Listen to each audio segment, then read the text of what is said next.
Hello, everyone. Welcome to Small Talk, the show where I get to listen more than I talk, which is a good thing. If you pay attention to local politics, you'll certainly recognize today's guest. Ladies and gentlemen, Jason Lum. Jason, welcome to the show.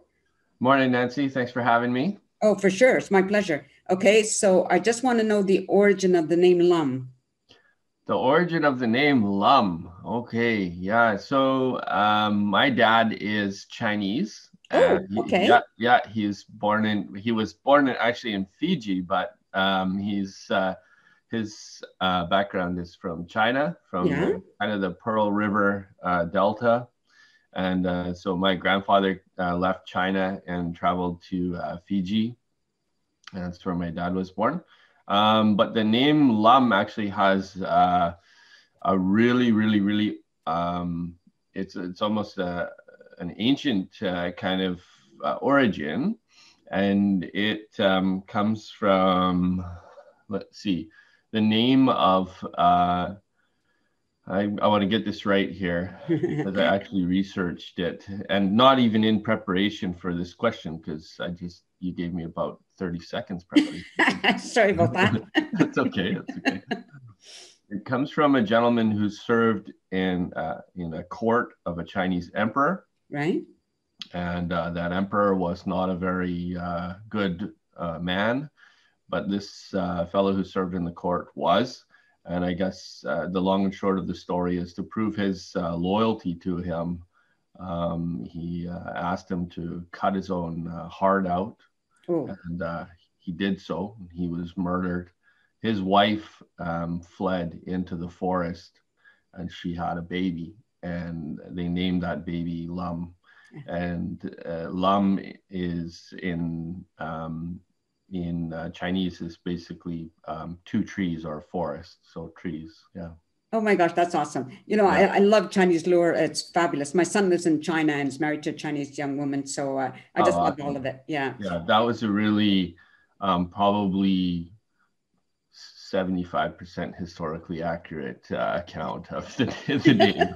I'm sure if you did some research, you could find the actual the actual details. But that's the 30 second. Okay, so I just changing the subject now. How long have you been? Well, I should let everybody know, for those that don't know, you're on city council. Yes. How long have you been on council? I was elected in 2011. So however many years that is, 9 years, I guess, almost 10 years. Yeah. Wow. Yeah. So what were you doing prior to that? Prior to that, I was the president of the Chamber of Commerce here in Chilliwack. And I also served on a number of nonprofit boards. And then professionally, let's see, in 2011, what was I doing? I was working for my own company, which my company is called Myriad, and we're a kind of a technology services, sales, and consulting company that I started with a partner back in 2004. Very good. So what made you decide to get into the politics, the local politics? I kind of got a taste for working with local government and with the different levels of government when I was with the Chamber of Commerce. Mm. And so working in kind of an advocacy role with the Chamber and working on different policy work and stuff that was going to improve the lives of citizens here in Chilliwack and small businesses. And I kind of got involved that way and really liked it. And then so in 2011 for the election, somebody mentioned, you know, you should try throwing your hat or your name in the hat and see what happens. And so I did, and I was successful. It was the same time that that was the same year that Ken ran, Mayor Popov. So great. We both were elected to council the same term. Oh, very interesting. I didn't realize that. Yeah. One of the things I've heard, like everybody that I talked to about you, really likes you, which is really awesome. So you're doing something right. Yeah, that's very nice. Well, I love that. My mother and my grandmother and maybe my wife likes me sometimes. So I like me out there. That's good. But if the public like you, and when you're on council, I think that's such an important thing to have, right? You know. Yeah, it's very flattering. it's nice. It's nice that people feel comfortable coming and talking to you, and I think that's the most important thing, right? You have to be approachable, and this role is all about how you can serve to help make people's lives better and improve quality of life here in Chilliwack. So it's a good thing to it's a good thing to stay connected to people, I think. Now, as a citizen, let's just say I have an issue I want to bring to council. Okay. How would I go about that? Do I just show up at a meeting? Well, it depends. We have a couple of different, I mean, you can obviously speak to any one of your city councilors or the mayor. And a lot of people do that, whether they just pick up the phone and phone one of us or email us or send messages on Facebook or, any kind of social media platform.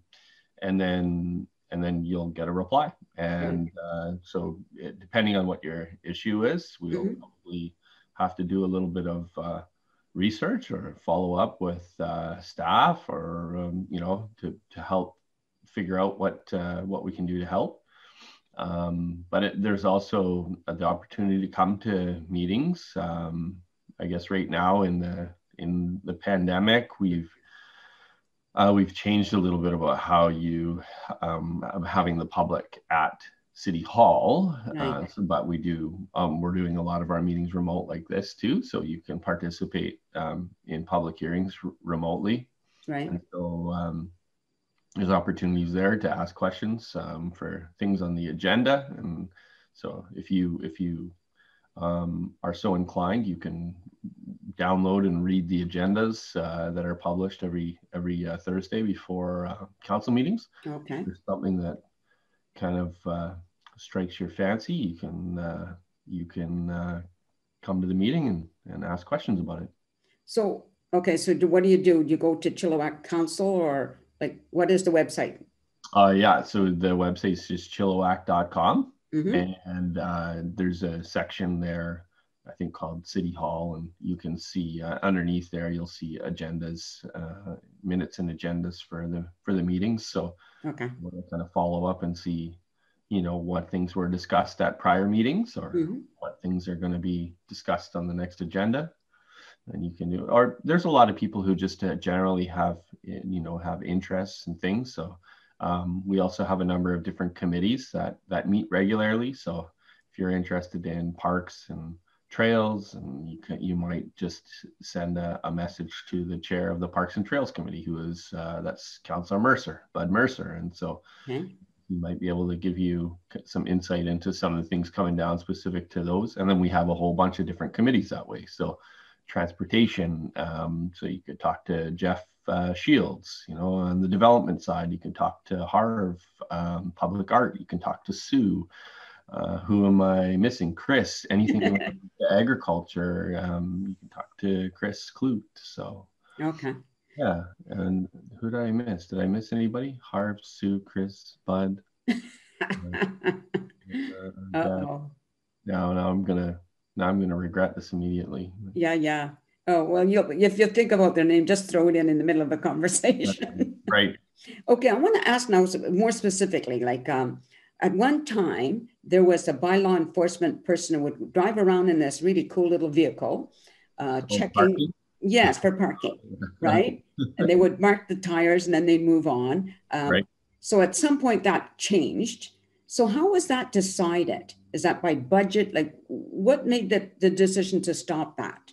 Yeah, I think that one was specific to the downtown. I think actually the BIA had a hand in that and looked at saying, like, is it really the best thing to penalize people for coming and shopping in the downtown? And so they wanted to maybe relax the rules a little bit, or we thought about relaxing the rules a little bit around parking in the downtown.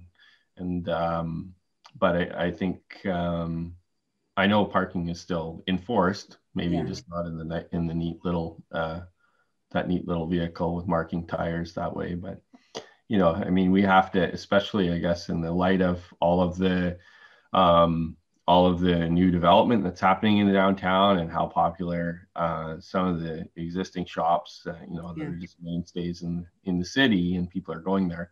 It's definitely something you want to keep track of, and you don't want to have people frustrated and not able to come down and park and shop. And but you want to try and strike that balance between not penalizing people, and maybe somebody's at one of the new restaurants or one of the restaurants and wants to take a little bit of extra time, or has left the restaurant and gone for a little bit of a walk and wants to go shop at one of the stores or a few of the stores. And that's a good thing, putting your money into the downtown and supporting the businesses. So you don't want them to get a bad taste in their mouth there. I'm on Spadina, just at that section where there's businesses and then some condominiums, and it's a bad location for the lot of condo owners or have an underground parking, but their visitors don't. So they're the business section is very tiny right here where I live, right? But sometimes there's people parking for hours and hours that are not shopping. They might be visiting. We don't know who they are necessarily, so that causes a bit of an issue, I think. Yeah, it's trying to, every development that we look at in the city of Chilliwack, I mean, we have formulas for the developers, especially on big multifamily projects, about how many guest stalls they have to offer. And, you get into a little bit of enforcement challenge, I think, in some of those cases when you're not sure which is which. Of course, if you don't have to display something on your vehicle that says you're a guest, you're a guest at the specific condominium. But we do have a number of publicly available parking spots, and we do have, in a lot of places, we've got time limits on some of those parking spots, and we expect people will try and do their very best to adhere to those time limits before the city has to come in and be heavy-handed. At the end of the day, we're trying to find that balance again, and try and remind people that just to be courteous with their neighbors and with businesses and people like that want to shop. And if we can do that without having to step in too heavy-handed, that's always a good thing, in my opinion. For sure. All right, switching topics. Now, sure. I know that you ran in the last election. I did, right? Yeah. And I know there was no time. It was just such a fast date given to when the election was going to be held. So you didn't have much time. No. To prepare, right? But nobody did. It's in a snap election like that, you kind of everybody starts off at a sprint. So right. Yeah, it was very interesting. But what made you decide to go that route? You know what? I've always had an interest again in helping the community in the best way that I can, and I looked at this as an opportunity to kind of help on a different level, perhaps with different issues. At the city, of course, the local government, you have certain legislation that and certain responsibilities, things that you are expected to work on, and but we also have a bunch of other challenges that are not necessarily legislative responsibilities of the city of Chilliwack, and yet they're still affect the quality of life of citizens here in the city. And so at the provincial level, you've got some different opportunities to make a difference and make changes. And so this was this was kind of a different opportunity. It was a snap election. It was a short turnaround. There's a lot of things that went into it behind the scenes, kind of, in the past couple of years. There's been a kind of a pretty concerted effort to start removing some of the bigger money out of politics. And so it kind of levels the playing field a little bit for little guys like me that want to try and get in and who aren't, as well funded and backed by some of the big parties and corporate donations and union donations and stuff like that. So, we ran a very good campaign. I'm very, very, very proud of all of the volunteers and friends and people who supported me. Mm-hmm. And, and certainly no regrets whatsoever.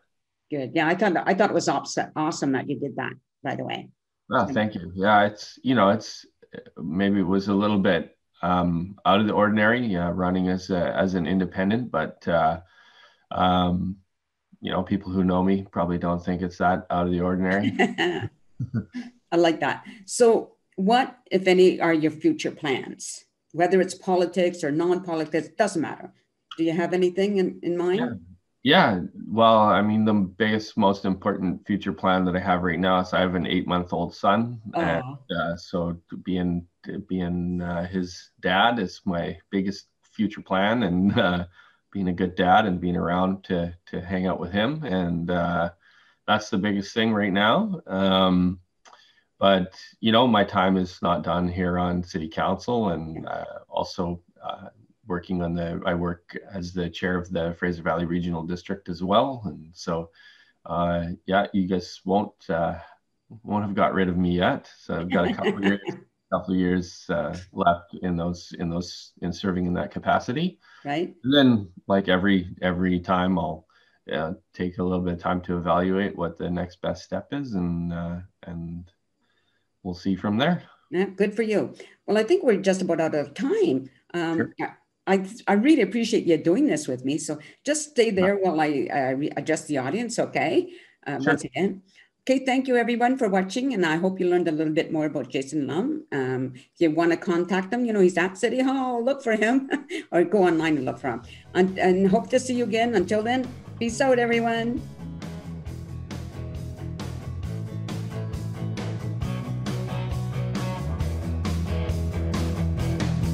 Who are you? I wanna know you. You've got a story.